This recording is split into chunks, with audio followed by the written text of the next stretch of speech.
Pleasure of being here next to this great man, Dr. Sebi, who has invited me to his house.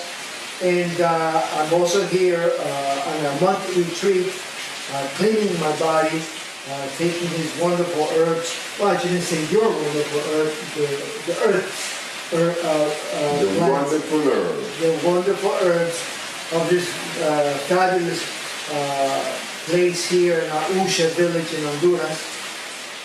And now we're taking the time to interview Dr. Sebi and get his input and also his wisdom on what is this entire thing that we call alkaline and acid, and what are the foods and herbs and fruit and things that we should be eating to keep this vehicle healthy.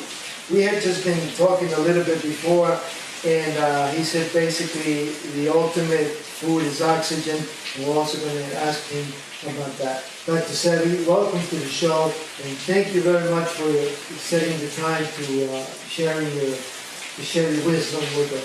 Thank you very much, Mr. Guzman. You also is a great man and a wonderful man.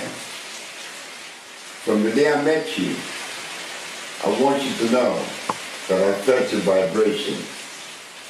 And you are a very accommodating individual. I appreciate you. Thank you. Thank you. About alkalinity and acidity, it's good to know that. Very important nowadays. But in the days of the black man in the jungle, and the Inca in the jungle, the American Indian in the jungle, the Maya, the Toltec, the Olmec, the Paya, they didn't even have to think about alkalinity and acidity. Why? They only had alkalinity.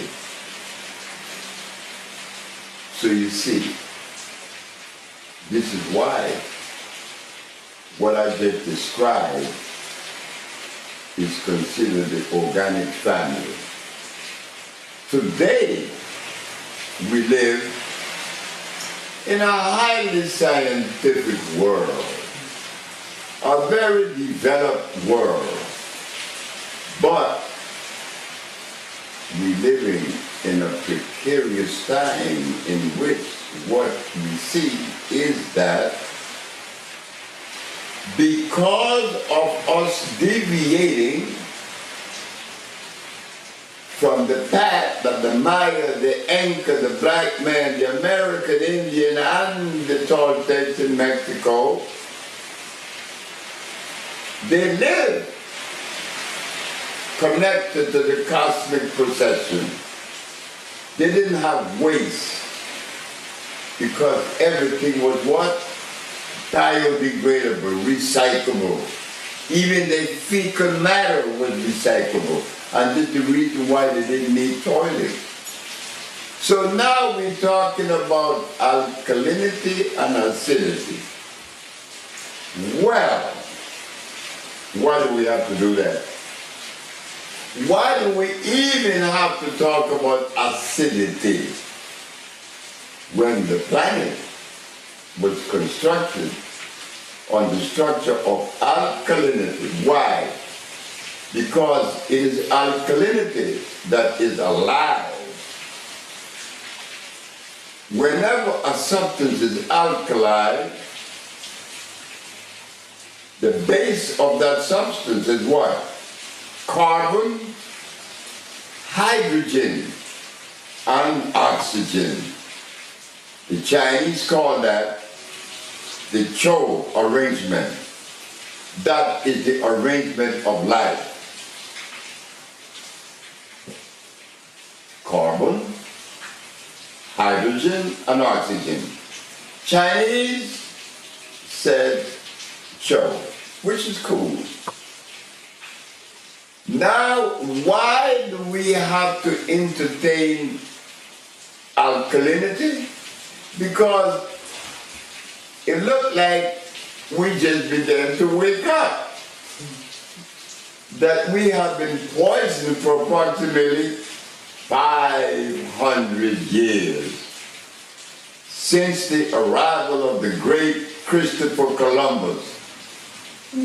He was the one that brought rice and beans and chicken and hogs and turkeys and dogs and cows.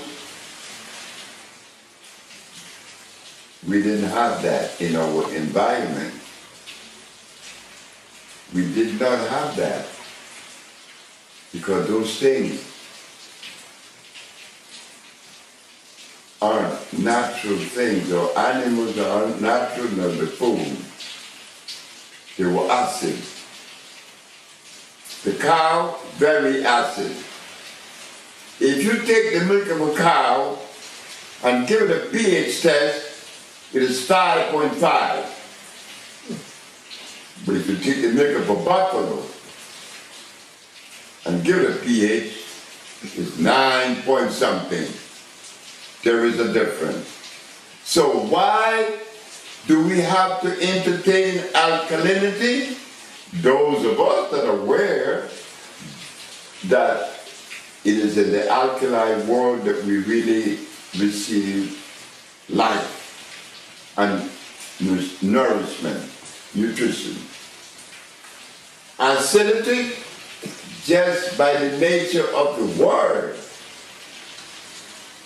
it tells you, stay away. I'm acid. But nature doesn't make acids. Nature has never made a substance that is acid. If nature had, which is it? If nature had made an acid substance, then nature and God is unfair. Man is the originator of all acids. But when you say nature hasn't made any acid elements or any acid or fruits, but what about the lemon? Isn't that acid? And some people would argue and say, well, you can take acids, and once you take it in, the body will convert it to alkaline. I've heard that philosophy and theory for years. Mm-hmm. The body does not convert any acid substance into alkalinity. But there is a difference with lime and lemon. Lime is alkali. Lemon is acid. Like a grapefruit. Like a civil orange. They call it naranja aire in Spanish. A civil orange is alkali. Not a grapefruit. Not an orange like the Valencia. They're all acid based. And funny as it may seem, we associate acidity with something that is sour. Right. Am I right? Yes. No way. Well, I will give you the sweetest thing on the planet. Cane. There is nothing on the planet that has more acid than cane, and it is sweet. You know what is the acid? They call it glyceric acid. This is why once upon a time it was prohibited to sell sugar. But now it is the highest and most subsidized substance on the planet by government. Sugar is one of the worst stimulants that you could put in your mouth. It is very acid. Glyceric acid. So as we think that the substance has to be sour to be acid, not so. A line like the key lime, that's very alkaline. The other one they call the Persian lemon, that's very acid. There's a difference. Always look for that which nature made. Nature did not make an acid substance. I've heard people talk about nature even go to the process of cross-pollinating itself. Not so. Never. I never make an acid substance. We also hear that sometimes on the pH scale, right, it says you should not go too alkaline. Obviously, you can't be too acid, but try to stay inside. Is that such a thing, or can we be in the pH scale at 9 or 10? The higher you go on the pH scale, the higher the alkali environment would be. In alkalinity, nature doesn't allow you to go beyond 9.8. You don't have to be afraid. If you could take your body there, it would be better for you. But man has found a way to take a machine and take the pH up to 14. That is what you find in a battery. A battery has what you call sulfuric acid. Am I right? Yes. Sulfuric acid is highly alkaline, artificially made.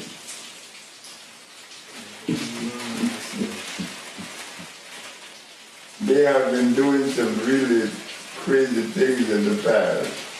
But batteries are alkaline because nature does not express itself in acidity. No, it says alkali on every battery you buy. But we haven't begun to notice the root, the very base of nutrition. We have not considered factors that needed to be considered, and they are very extremely important. Like, for instance, genetical traits of the individual. Why? Gene has to be considered. Gorillas doesn't eat polar bear food. Eagle doesn't eat the food of the quetzal. So, in healing or nourishing someone, we have to go again to the world of alkalinity. The world of alkalinity is going to feed whether you're white, whether you're black, whether you're Chinese, whether you're Eskimo. The world of alkalinity complements everybody. Where the breakdown is seen is that the diet of different individuals, the diet. Oh yeah?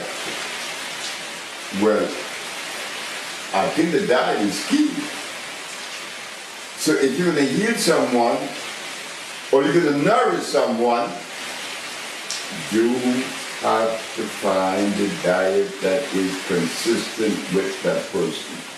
Does it have to do anything with the blood? Because we also hear that too. You have to have certain type of blood so you can eat meat, and if you don't have this kind of blood, you can't eat meat. Is that what you're doing? Well, the blood is part of the representation of the structure of the DNA. The DNA is at the core of it. The blood is part of it because it's going to express what the DNA message is. Like, for instance, as a black man, I cannot eat the amount of fat that an Eskimo eats, right? Right. I would clog my arteries. Oh, that Eskimo eats a lot of fat. Why? Because he needs it. He lives in the cold. Okay. Me, I live naked in the jungle. I don't need that. There's a difference. We have to begin to understand that there are differences in all of us on this planet. Not that the Eskimo is better than the Bedouin, or the black man is better than the Arab. That doesn't exist in nature. What exists in nature is difference. There are differences, not better and worse, good and bad. So as we talk about food and nutrition, we have to think about what? Genetics. Because it will be applied to the food that that individual is going to consume. Like I asked the question to the Supreme Court of New York. We, the black people of the world, we have been severed from the umbilical cord of Africa. We know that. Well, we don't have any problem with it. But in that breaking, there were many things that we needed to have or know about ourselves. I've been recording information for the last 60 years of my life. And I have yet to hear a professor, a scholar, or a sage to even mention the importance of the food that is consistent with the black race. They have never talked about it.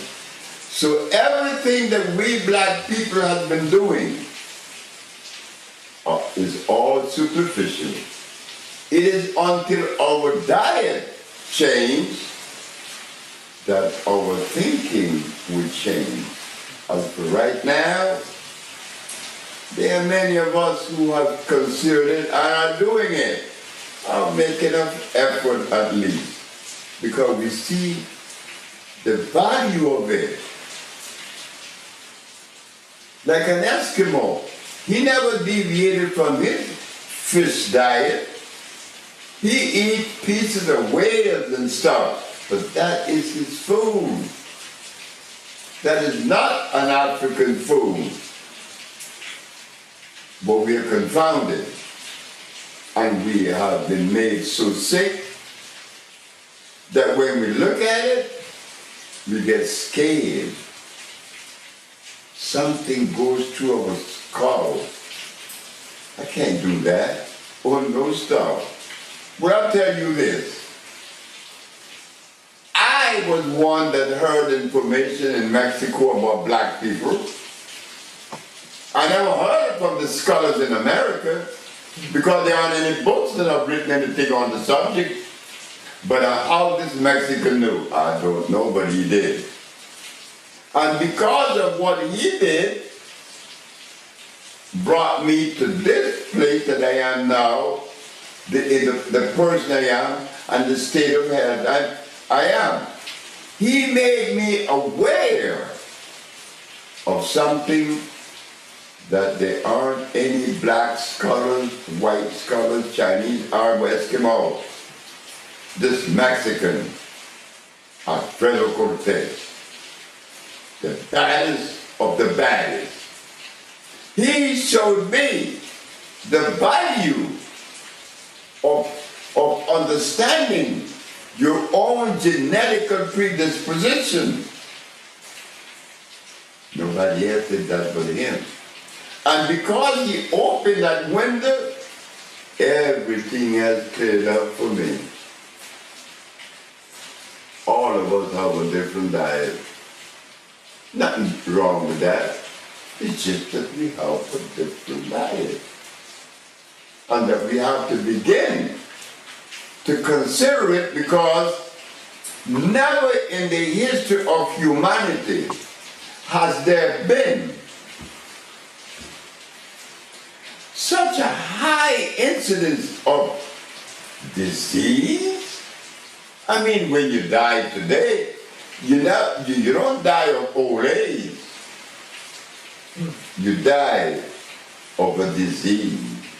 In fact, it has become so commonplace that what did he die of? From? Not that he died in his sleep at 110 or 200. What did he die from? And it's always a biological interference. We have to change. We have to begin to change our MO. We have to change our way of thinking. But all that comes again with a diet. Today, I was telling Mr. Guzman that I woke up this morning with a big laughter on my face, because on Thursday, which will be 2 days from now, I have not eaten in 60 days. But I'm not hungry. Why am I not hungry right now? Why my body is not asking me for food? I remember once upon a time when I came home and my grandmother didn't have the rice cooked at 11 o'clock. Oh God. I thought I was gonna die. The rice? I thought rice took 100 years to cook. And I used to sit there very impatient. I already had breakfast in the morning.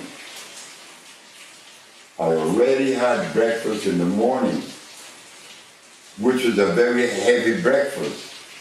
Johnny cake, fried beans, eggs, all these cow milk. Then noon, my grandmother had to have a piece of meat with rice and beans and yam or cassava. And then in the evening, fried plantain with some of the leftovers of the afternoon. But I had to eat my 3 meals. Well, on Thursday, I would not have eaten. In 1 month, you eat 90, 180 meals. How come I'm not eating 180 meals and I'm not hungry? Why was I hungry then?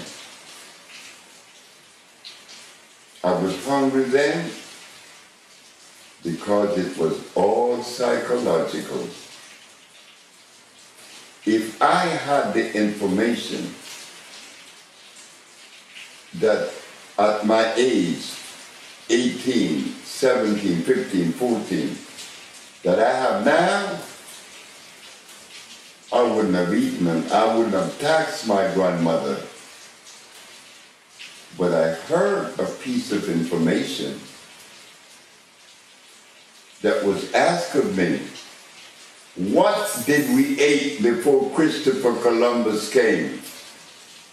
I said, I don't know. What did the Inca and the South American ate before Columbus came? Nobody knows. What did the American Indian eat along with the Mexican? Nobody knows. But you know what there is a habit in saying? Well, they ate corn. You know, when someone makes a statement like that or respond that way, they are totally unaware that they are showing their limitation. They're showing how limited they are and how misinformed they are. They're grossly misinformed. I was at the Maya ruins here in Honduras, and I wanted to talk to the guide, but the guide recognized who I were. And he said, Dr. Sebi? I said, yes, sir. He said, I want to talk to you when I'm through with the group. I said, I would like to ask you a question right now. He said, what is the question? I said, the question is, what did the Maya eat? The man looked at me and he began to search in his head. But before the man could give me a response, the German lady, who is part of the group, said, corn, of course. I said, there it is. The guy looked at the German woman and said to her, if the Maya had ate corn, Dr. Sebi would have never asked that question. He would have known that. Dr. Sebi, did the Maya eat corn? Absolutely not. Why? Because corn is a hybrid. It has starch. And the Maya didn't indulge in hybridization. They were clean all the way natural. Corn is unnatural. I repeat, it's a hybrid. This is why when the anthropologists, oh boy, this is delicious. When the anthropologists came to Honduras and they went to Catacamas, which is Olancho, what they saw was something that was amazing. What they found, that the early Honduran Maya, Paya, and Lenca had this. The respiratory system was intact. Anybody that eat corn, not so. It's broken. These little things are indicators that we are violating. So today, we are affording you this little talk, hoping that we could form a family to again bring back those substances, that we could begin to behave the way they behave, because today, every minute there's a serial killer. But we never associate it to malnutrition. The brain breaks down. Don't you know that when an individual is relaxed, the last thing he wants to think of is injuring another. But to be relaxed, to enjoy what is tranquility, you better eat the right food. So yes, Dr. Sebi showing that the dots connect with insanity and health.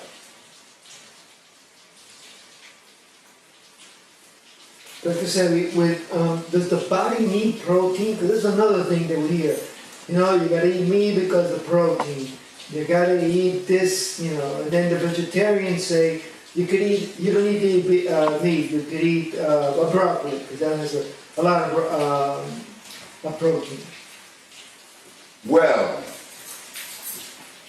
if I feel the way I feel today after 60 days of not eating, without the vegetarian food or the protein, I think something is wrong. Because the way I feel today, I wish I had felt 40 years ago.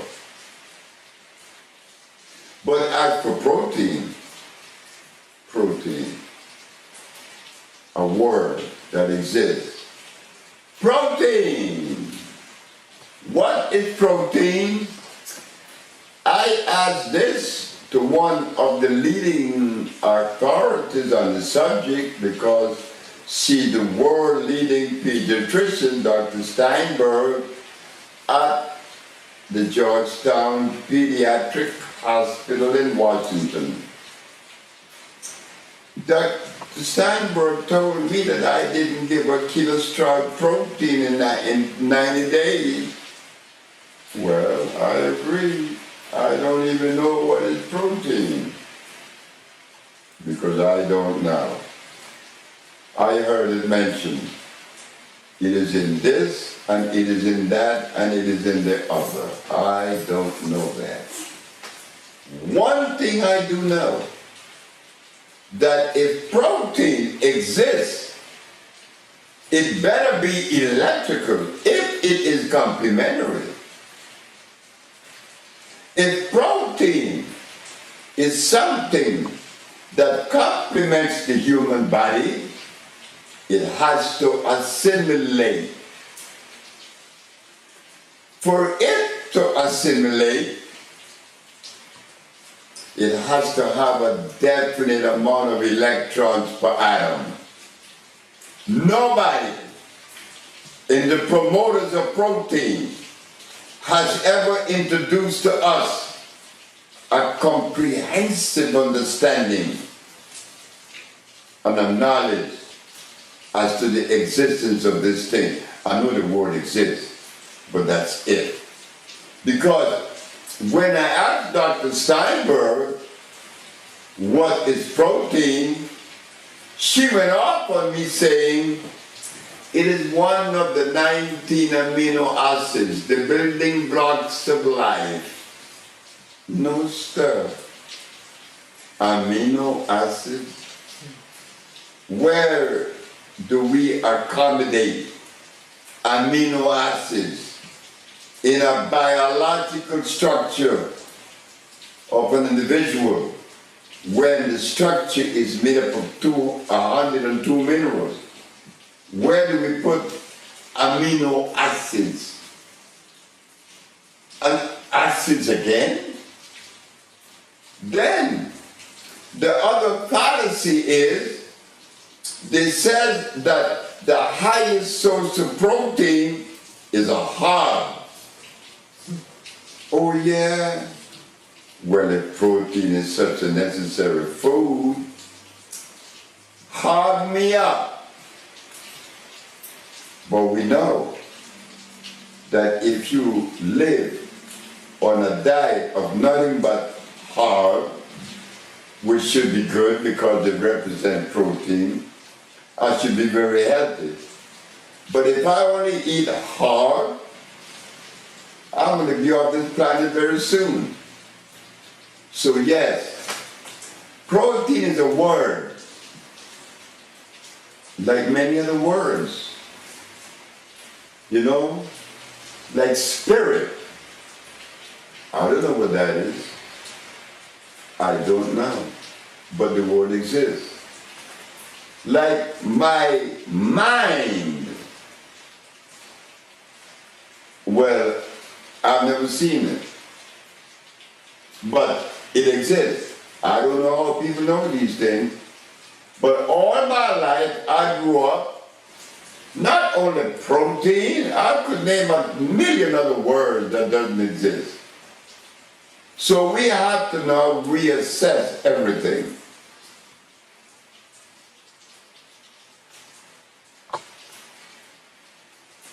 There's one thing I've realized while I've been here 2 weeks, Dr. Sebi, is that how much the food has controlled my life. You know? It's I wake up sometimes in these last 2 weeks and thought, well, I wonder what we're going to eat today. You know, what you were saying before, it's a psychological thing. It's a strong psychological thing. Oh, it's deep. It's deep. is like the Pavlovian dog. You know, this man and the institution of conditioning reflexes. They call him Ivan Petrovich Pavlov, the Russian. He showed that you could interfere with the hypothalamus in the brain. He took a dog and gave him milk with glucose, sugar. And when that dog didn't get that milk, that dog salivated himself to death. So tell me about conditioning reflexes. I was a little boy to get here, right? I didn't jump from my mother's birth to this. I had to go through the stages. And I remember how I used to cry if my grandma didn't have anything to eat. What do you mean? I have not eaten all these plates of food. With how many I said? 90, 180. And I'm not hungry. Because what kept me alive was keeping me alive when my grandma was feeding me these cow foot soup, rice and beans. She was poisoning me, but she didn't know. And I couldn't blame her. But what was keeping me alive was the oxygen that I was breathing. Yeah, and every day I could feel it getting further and further into my lungs since I have meetings in 2 months. So you see, protein, I don't know how protein fit in the human body. I know about minerals. You see, we have to look again. But, like I said, the Bolingo Health family has began a beautiful revolution. A revolution with love, not with guns. It is changing the MO, the way we eat. Because we want to be pleasant. We want to love ourselves. Of course, I want to love me. And in order for me to love you, I better begin at home. So, I hear black people in America saying, I love white people. That's not necessarily true. Because one place where it would manifest first would be in yourself. And black America has not shown love for self. They are as divided as an African on the continent, as divided. But they, black America, treated me with a love and an understanding that it baffles me how they could say that they love white people, but they're eating rice and beans and hog foot. When that shows that they're not even in love with themselves. So what they say they love white folks is fair. It's fair that they have for the white man of America. Well, I don't fear the white man. I don't fear anybody. I don't even fear God. I don't have to fear God. Like some people say, I fear God. Well, I don't. I never have, never will. No silly reason. I don't fear God or the devil. Because I don't have to do that. I don't live that. So, my relationship to black, white people is again one of understanding. that a white man has to be on this planet because he is on this planet. And all that comes with food to reach that level of understanding. You understand? That's necessary. But it's kind of funny that it is the black man of America that I see is putting forth great effort into changing the paradigm or shifting it. Because something is happening with black America. Because I was angry at them for many years because I could see their abilities. They are some of the most innovative and creative individuals on the planet. But they're not taking care of home base. And it's all related to the food. The food. The white man, he don't need to fear us. The black men of America love him, yes, in a sense. They respect him. You don't have to fear them. We died for him. I was a merchant marine. I was taking arms for him. Because that's us. That is in our DNA. And that's nice. That we're not violent. No, we aren't violent. Black people are just sick, and I'm one. I may be the sickest.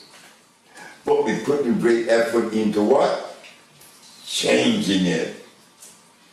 And this message that we are delivering today, I hope that many of us will listen, because it's getting bad, it's getting out of hand. People can't even walk in the neighborhoods and feel safe anymore. That's why it would be good to ask the North Korean, how do you keep crime out of your country for 78 years? We don't have to look at the North Korean and blast them away because we say they're communists. Communism doesn't even exist today. That's been gone. But they have a system in North Korea that would help America and the rest of the world, because they haven't had a crime in 78 years. Oh. Didn't know that. Is that something? That's beautiful. It's beautiful. They live good. You don't have to worry about going anywhere in the streets of the city of Pyongyang. But in America, it's a little bit different story. Because somebody said, how would you like to find yourself in an alley in East New York and you have a big bag of money in your hand, and when you look in front of you and in back of you, two individuals approaching you and two from the back, are you going to feel that those individuals are coming to help you? That's a nightmare. So, even America could change. But I don't believe that they have really considered food being directly related to human behavior. And I know that it does, because when they brought to me from the country of Mexico, Chapultepec, a woman by the name of Maria Santana de Dios, they brought her very crazy. She was insane. The woman was crazy for 11 years. The woman had no control. She was foaming by the mouth. And she was cursing me. But I knew why she was doing that. She was sick. upon changing her diet and removing the toxin from her intestines, she came back a month later. I want to ask you this question, Dr. Sebi. Did I curse you out? I said, yes. You know why I cursed you out? I said, no. You look so ordinary. Bad feet. And my son paid you some money to heal me, and he took me to other people, and they were lying. And I thought that you were one of them. And she smiled, and she hugged me. And I felt that. I felt Maria Santana de Dios. But she showed me that instability, insanity, discontent, and violence only is found in a body that is on the acid side. Because when you change your diet and you go in the alkali side, look, I was sitting in my chair before you came, and I wanted to get up to go to my room to do something, and the energy saying, don't get up. And I couldn't get up, but I'm happy looking out, looking at the birds. But when you're on the acid side, you're not that contented, because you're entertaining an internal dialogue. So America cannot hide under the canopy of I am spiritual. Oh yeah? Well, I tell you what, I only have to look at the diet of the people that claim to be spiritual, and I am convinced that they're not telling the truth. Or they may be. It may be that the word spirituality means I'm insane. Because they're eating a food that brings about insanity. So when we take the position to hide the truth, because I already know by your diet how you live. Of course I know. I know you're not contented. You cannot be, because you're eating foods that will betray you and undermine you, because it is acid-based. The first place of reaction is the central nerve system. I got you. And you're gonna tell me I'm chilling. You're chilling, all right. You know now that you mentioned the spirituality part, because of this interview will go on YouTube, and many people will say, I don't want to mention this particular person, but you teach spirituality in a very popular place out in California, and he would teach the Hindu method, Ayurveda.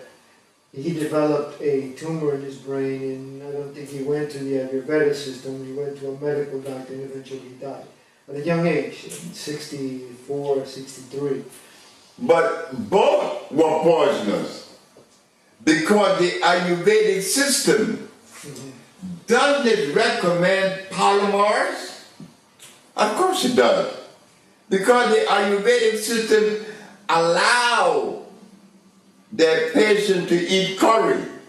That's right. And they eat cow milk, cream, heavy cream. They eat potatoes. And you're going to tell me that the Ayurvedic system of medicine is one that complements? There we have problems. This is why the young man went to the Ayurvedic and he got tired, then he went to the allopathic and he died. Well, He didn't go to one that is complementary.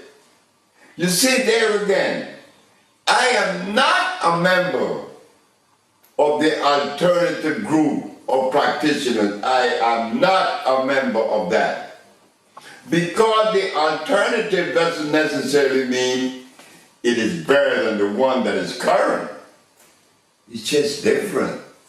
It doesn't mean that it is complementary. There is a difference with alternative and complementary. So I could see the young man doing that because the Ayurvedic system of medicine doesn't cure the disease. They treat you. And when black people go to it, I know they're making a mistake because they haven't considered the genetic predisposition of the black man. What they give the black man to eat, they give Chinese, they give white, they give themselves, or hold it. That's a breakdown. My genetic structure is different. The food is different. How about the homeopathic medicine? Homeopathic medicine, oh, that is so good. One night, I'm in my office in New York at 616 Pacific Street. Dr. Rushan and Kamilini Lata came and got me. They were setting me up and I didn't notice. I didn't know it. When I got to Camille's house, a man came later named Dr. Kite. Dr. Kite from Guyana, British Guyana. He had gone to the Heinemann School of Medicine of Homeopathy in London, am I right? Yes. That's right. Me, I didn't even go to any school. He did. He got a big diploma. I didn't have anything. I don't have anything.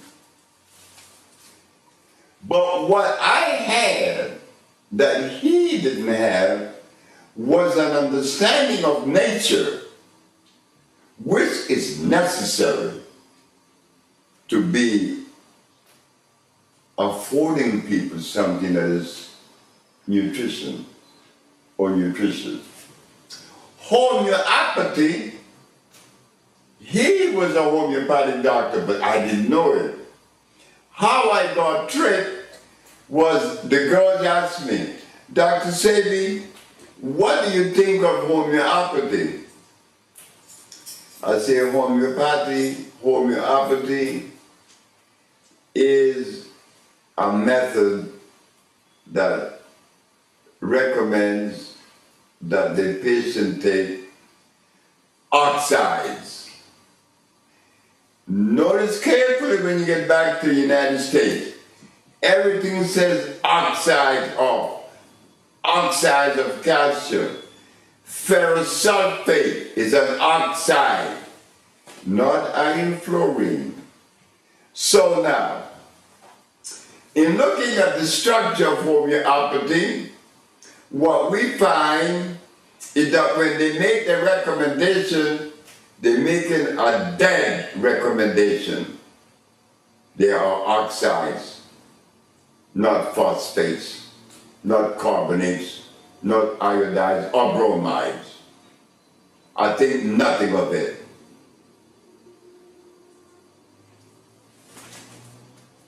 Let's take a break, and then when we come back, let's talk a little bit about some of the herbs that are not hybrids, some of the foods that are not hybrids that you recommend, and also about this great center here that you have, Oh, Usha Village. definitely.